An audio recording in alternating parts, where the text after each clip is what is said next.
കുറച്ച് നാളായി ഇറാൻ ലോകത്തിൻ്റെ ശ്രദ്ധയിലാണ്. എനിക്ക് തോന്നുന്നു ഇറാൻ അമേരിക്കയിൽ കയറി കളിക്കുകയാണെന്നാണ് തോന്നുന്നത്. കാരണം ട്രംപിൻ്റെ ഇലക്ഷൻ ക്യാമ്പയിൻ അതിനെ ഹാക്ക് ചെയ്തു ഇറാൻ. ഇപ്പോൾ FBI പറഞ്ഞു ഇറാൻ തന്നെയാണ്. അങ്ങനെ ഒരു വാർത്ത കഴിഞ്ഞ ദിവസം ഇസ്രയേലിൽ ഹാക്കിംഗ് നടത്തുന്നതായിട്ട് ഇറാൻ ഇക്കണോമിസ്റ്റിലൊരു വാർത്ത വന്നു. അങ്ങനെയും വന്നു. അപ്പോൾ ലോകത്ത് പലയിടത്തും നമ്മൾ പറയുന്ന പോലെ ഇറാൻ അത്ര ചെറിയ മീനല്ല ഇപ്പോൾ. അപ്പോൾ അമേരിക്കയിൽ പോയി ട്രംപിൻ്റെ ഇലക്ഷൻ ക്യാമ്പയിനെ അട്ടിമറിക്കാൻ ശ്രമിച്ചു എന്ന് പറയുന്നതും ഇസ്രയേലിൽ കയറി സൈബർ വാർഫെയറിൻ്റെ കാര്യത്തിലും ഇറാൻ ഇറാൻ വളരെ മുന്നിൽ നിൽക്കുന്നു. അതുകൊണ്ടാണല്ലോ അമേരിക്ക US പ്രസിഡൻറ്റിൻ്റെ മുൻ പ്രസിഡൻറ്റ് വീണ്ടും പ്രസിഡൻ്റായി മത്സരിക്കുമ്പോൾ ആ ക്യാമ്പയിൻ അട്ടിമറിക്കാൻ ഇറാൻ ശ്രമിച്ചു എന്തൊക്കെ പറയുന്നു. ഇപ്പോൾ കേൾക്കുന്നൊരു വാർത്ത അമേരിക്കയിൽ നിന്ന് വിമാനം അടിച്ചുകൊണ്ട് പോകാൻ നോക്കിയോ? അങ്ങനെയാണോ? അങ്ങനെ എന്തോ വാർത്ത വിമാനത്തിൻ്റെ ഭാഗങ്ങൾ അമേരിക്കയിൽ നിന്ന് ഇറാൻകാരൻ അടിച്ചുകൊണ്ട് പോകുന്നു. ഇറാൻ സ്മഗിൾ ചെയ്യാൻ നോക്കിയിട്ട് അറസ്റ്റ് ചെയ്തു. എന്താ സംഭവം? അയാളുടെ പേര് Jeffrey Nader. NADER Jeffrey Nader. അപ്പോൾ ഇയാൾ ചെയ്തത് എന്താണെന്ന് വെച്ചാൽ 1979 അവിടെ ഇറാനിൽ ഷായെ പുറത്താക്കിയിട്ട് ഈ മതഭരണം വന്നു. മതഭരണം വന്നു കഴിഞ്ഞപ്പോൾ ഷായുടെ കാലം വരെ ഇസ്ലാമിക ഭരണമായിരുന്നില്ല, ജനാധിപത്യ ഭരണമായിരുന്നു. ഇന്ത്യ ഉൾപ്പെടെയുള്ള എല്ലാ രാജ്യങ്ങളും ഒക്കെ ആയിട്ടൊക്കെ നല്ല ബന്ധത്തിലാണ് പോയിക്കൊണ്ടിരുന്നത്. ജനാധിപത്യ രാഷ്ട്രവുമായിരുന്നു. അത് കഴിഞ്ഞ് മറ്റേ വിപ്ലവം വന്നു, ഇസ്ലാമിക വിപ്ലവം. അങ്ങനെ വിപ്ലവം വന്നു കഴിഞ്ഞപ്പോൾ ഉപരോധം ഏർപ്പെടുത്തി. അമേരിക്കയുമായിട്ടുള്ള സമരത്തിലായി പിന്നെ ഇറാൻ. അതുവരെ ഇറാന് വിമാനങ്ങളൊക്കെ കൊടുത്തുകൊണ്ടിരുന്നു അമേരിക്ക. അങ്ങനെ കൊടുത്തിരുന്ന മക്ഡൊണാൾഡ് ഡഗ്ലസ് F4 ഫാൻറ്റം, ഈ F4 ഫാൻറ്റം എയർക്രാഫ്റ്റ് ഇപ്പോൾ ഒരുപാട് പഴകിയല്ലോ. F-16 F-19 വന്നു അല്ലേ? അതെ. അപ്പോൾ ആ 79 മുമ്പ് കൊടുത്തിരുന്ന ആ വിമാനങ്ങൾ ഇപ്പോഴും ഓപ്പറേഷണൽ ആക്കാൻ വേണ്ടി ഇടയ്ക്ക് സ്പെയർ വേണ്ടി വരുമല്ലോ. ഈ സ്പെയർ സംഘടിപ്പിച്ച് അയക്കുക എന്നുള്ളതാണ് ഇയാൾ ശ്രമം നടത്തിക്കൊണ്ടിരുന്നത് US-ൽ നിന്ന്. അതിനെന്താണെന്ന് വെച്ചാൽ ഇയാൾ കാലിഫോർണിയയിൽ പ്രോ എയ്റോ ക്യാപിറ്റൽ എന്ന് പറഞ്ഞ് അത്യാവശ്യം വിമാനങ്ങളൊക്കെ ആയിട്ട് ബന്ധപ്പെട്ട ഒരു കമ്പനിയിലാണ് അയാൾ ഉള്ളത്.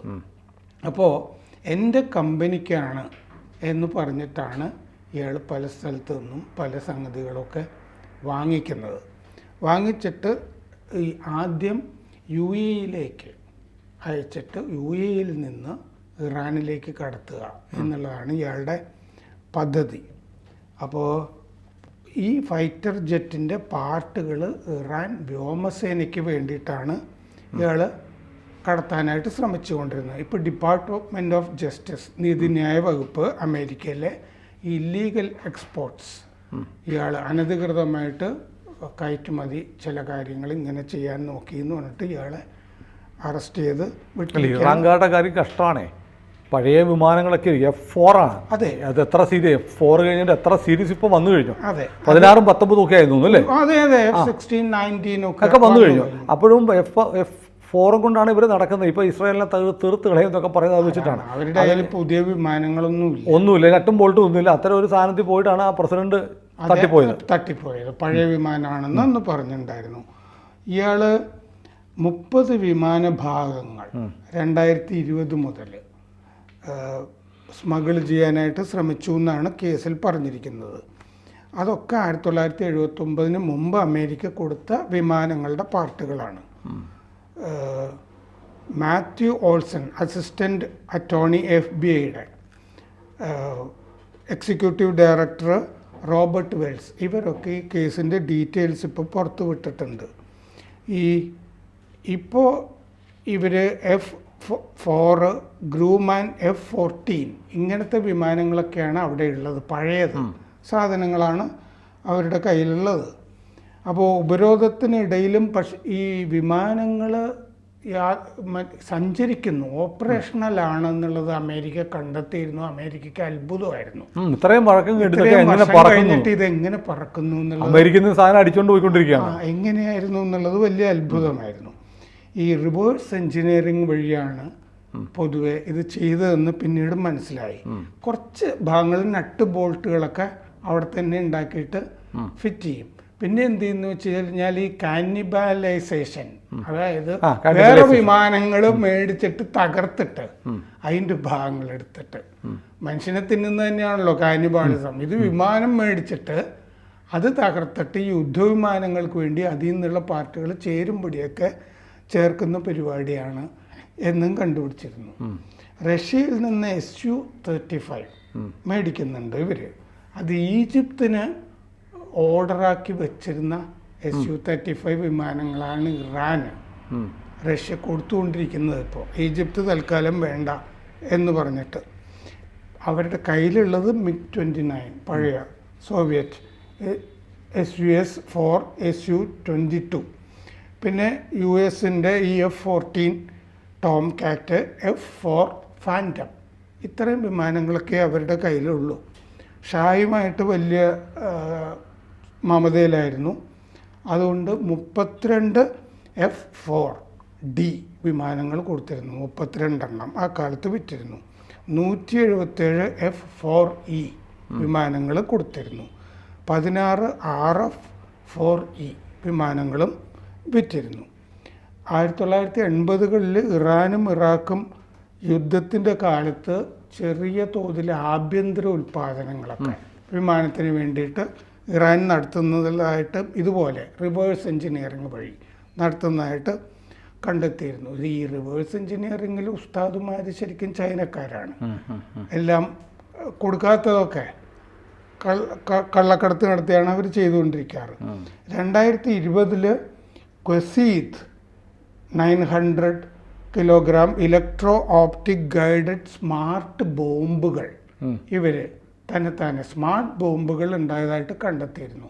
കാരണം എന്താണെന്ന് വെച്ചാൽ യുദ്ധവിമാനങ്ങൾ ചുമ്മാ പറത്തിയാൽ പോരല്ലോ. യുദ്ധവിമാനങ്ങൾ എന്തിനാ ഉപയോഗിക്കുന്നത്? ബോംബ് കൊണ്ടിടാനും ഒക്കെ. അപ്പോൾ ആ F വിമാനങ്ങളിൽ കൊണ്ടിടാവുന്ന ബോംബുകൾ ഇവർ 2020 ഡെവലപ്പ് ചെയ്തതായിട്ട് കണ്ടിരുന്നു. ക്വസീദ് 900 എന്ന് പറഞ്ഞത്.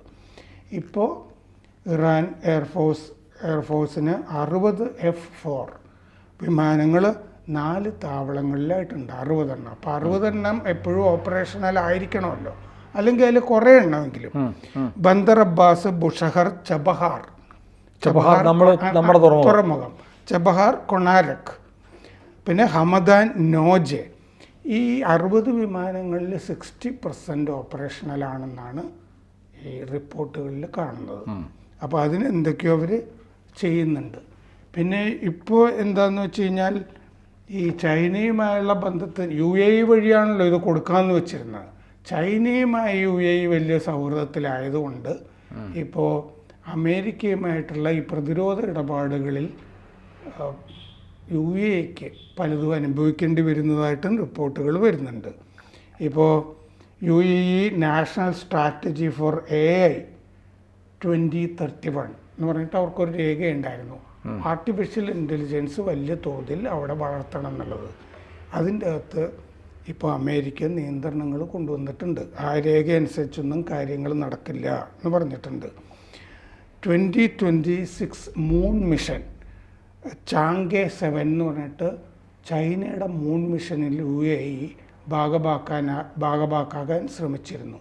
ആ പരിപാടി പറ്റില്ല എന്ന് അമേരിക്ക പറഞ്ഞിട്ടുണ്ട്. പ്രശ്നം എന്താണെന്ന് വെച്ചാൽ ഈ ചൈനയുടെ ഗവേഷകർ UAEയിൽ വന്നിട്ട് ഈ കാര്യങ്ങളൊക്കെ ചെയ്തുകൊണ്ടിരിക്കുമ്പോൾ അമേരിക്കൻ ടെക്നോളജി സ്മഗിൾ ചെയ്ത് അവർ കൊണ്ടുപോകാൻ സാധ്യതയുണ്ട് UAEക്ക് കൊടുത്തിട്ടുള്ളത് എന്ന് വെച്ചിട്ടാണ് ചെയ്യുന്നത്. മൈക്രോസോഫ്റ്റ് അബുദാബിക്ക് 1.5 ബില്യൻ്റെ ഈ AI സഹായങ്ങളൊക്കെ ചെയ്യാമെന്ന് പറഞ്ഞാൽ ഇന്നിപ്പോൾ പിൻവലിഞ്ഞു, ചെയ്യുന്നില്ല എന്ന് പറഞ്ഞു. അതുപോലെ Mohamed bin Zayed University of AIക്ക് മാത്രമായിട്ടൊരു യൂണിവേഴ്സിറ്റി അവിടെ തുടങ്ങിയിട്ടുണ്ട്. നമ്മളൊക്കെ ശ്രദ്ധിക്കേണ്ടതാണ്. പിച്ച വെച്ച് തുടങ്ങിയിട്ടേ ഉള്ളൂ. അത് തന്നെ. അവിടെ AIക്ക് മുഹമ്മദ് ബിൻ സയ്യിദ് യൂണിവേഴ്സിറ്റി തുടങ്ങിയിട്ട് അവിടെ ചൈനീസ് ഗവേഷകരുണ്ട്. ചൈനയാണ് തന്നെ പിന്നിലെന്ന് തോന്നുന്നു അല്ലേ? ചൈനീസ് ഗവേഷകരുണ്ട്.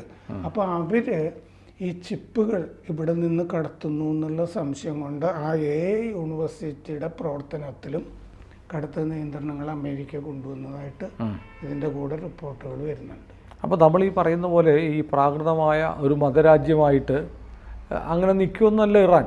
ഇറാന് വലിയ സാങ്ഷൻ സാങ്ഷൻ എന്ന് പറഞ്ഞാൽ ആൾക്ക് പെട്ടെന്ന് മനസ്സിലാവത്തില്ല, ഉപരോധം. കാരണം വിരോധം എന്ന് പറഞ്ഞൊരു വാക്കാണ് വിരോധാഭാസം. സാങ്ഷൻ എന്ന് പറഞ്ഞാൽ അനുമതി എന്നാണ്. അനുമതി നിഷേധിക്കുന്നതിനാണ് സാങ്ഷൻ എന്ന് പറയുന്നത്, അല്ലല്ലേ? ആളുകൾ തെറ്റ്. സാങ്ഷൻ എന്ന് പറഞ്ഞാൽ അമേരിക്ക സാങ്ഷൻ ചെയ്തു എന്ന് പറഞ്ഞാൽ അമേരിക്ക അനുമതി കൊടുക്കലല്ല, അമേരിക്ക ഉപരോധിച്ചതാണ്. അതുകൊണ്ട് അമേരിക്കയുടെ ഉപരോധം ഇത്ര വർഷമായി തുടർന്നിട്ടും ആ പരിമിതികൾക്കുള്ളിൽ നിന്നും ഇറാൻ ഇത്രയൊക്കെ ആർജിച്ചു എന്ന് പറയുമ്പോൾ, അതുപോലെ ആണവ നിലയങ്ങൾ 4 സ്ഥലത്തായിട്ടുണ്ട്. അതെ, ഓരോ സ്ഥലത്തും ഓരോ ഘടകങ്ങൾ വെച്ചിട്ട്.